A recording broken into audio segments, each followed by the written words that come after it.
Good morning.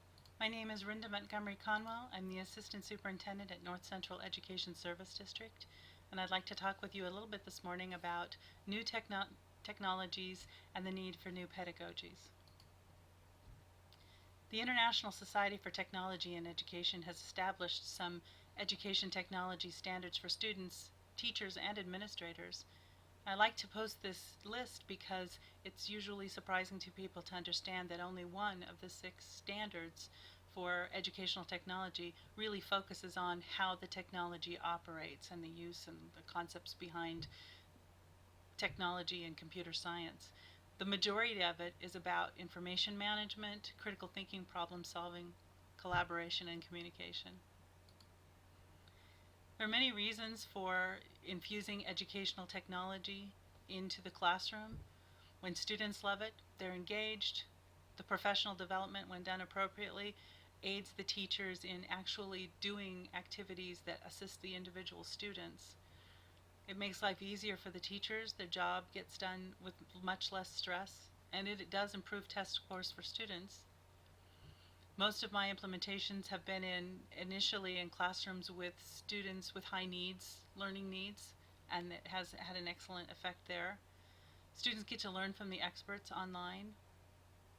When you have a flipped model and the students are doing the homework with the teacher in the classroom, they get the coaching that they need.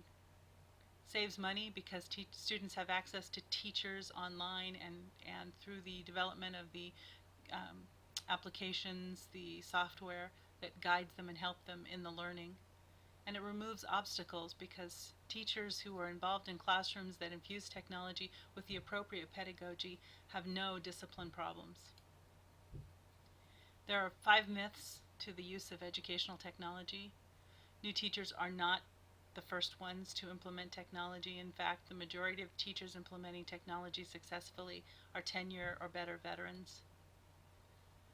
All students benefit from the use of technology. Students may be comfortable with technology, but not with the use of information, not the appropriate use and access of and evaluation of information. It takes teacher guidance to get to that point. There isn't a shared vision of what appropriate use of technology in education looks like, and even what 21st century skills are.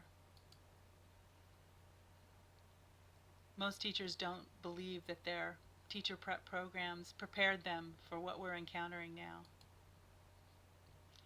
It might help to remind teachers that lecture is the least effective instructional approach, and that in fact, when students practice by doing in project-based learning environments and then turn around and teach what they learned, what they produced to others, that's the most effective approach. You may be familiar with some of the Classroom Instruction That Works book series. This next piece is specifically out of Using Technology with Classroom Instruction That Works, that takes Marzano's 13 most effective instructional practices, puts them into a nice, orderly fashion aligned with the planning questions that the teacher should go through when planning instructional activities, and then which strategies fit in nicely with each stage. There are also some wonderful resources online that help you expand Bloom's taxonomy to include the digital opportunities. So the words that you see in lighter blue specifically focus on the technology aspect. For the administrator, the focus is threefold: simplicity, clarity, and priority. Teachers need to be very simple and direct and driven about what they teach. Focus on the elements that are most likely to get the students to the goals that they need to get to. Focus on the standards and the skills that are needed to get there. Here are some books that might clarify some of this concept for you. Clarity is how we teach. Basic teaching, good instruction will always be good instruction no matter what tools are brought into the classroom. Some of the best researchers on this area are listed here.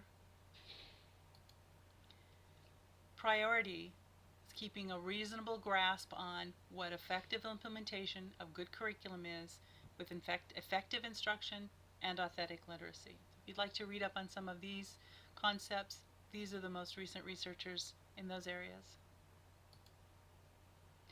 So for the administrator, remember, it's simplicity, clarity, and priority. Here are some final thoughts about keeping focused on the fact that the teacher is not meant to be the sage on the stage, but the guide on the side.